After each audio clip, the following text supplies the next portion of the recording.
La naissance du refuge des tortues, c'est une histoire d'hommes et de femmes, c'est une histoire de passionnés. J'ai été très tôt passionné par les tortues. J'ai gagné mes premières tortues à la fête foraine à Saint-Michel, des tortues de Floride.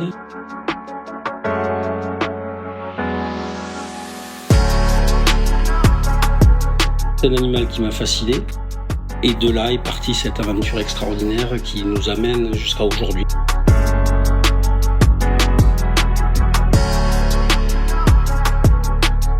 Je suis d'une génération baignée par le commandant Cousteau, par les documentaires animaliers de Frédéric Rossif, par Alain Bougrain-Dubourg, par tous ces gens passionnés de nature, d'environnement et d'animaux. Et très tôt, j'avais comme rêve de créer un endroit pour m'occuper de tous les animaux que j'accueillerais, dont des tortues.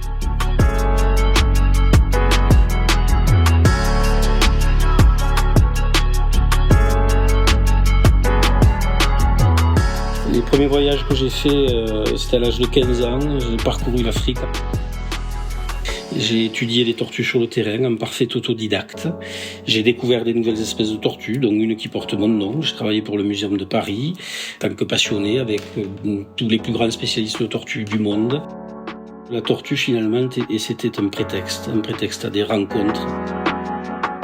Je me suis décidé de poser mon sac à dos et de chercher un endroit où je pourrais créer le lieu de mes rêves.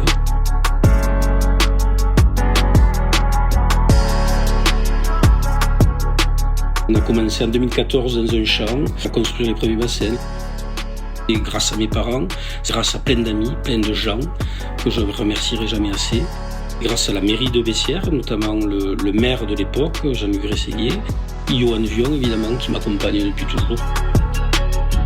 Les tortues, finalement, c'est la vie, tout simplement. Un lieu, une espèce de carrefour d'échange, un endroit où les gens se croisent, où les histoires s'entrecroisent, pour favoriser l'humain. C'est un animal qui est discret, c'est un animal qu'on n'entend pas, c'est un animal qu'on voit difficilement, qui est sympathique.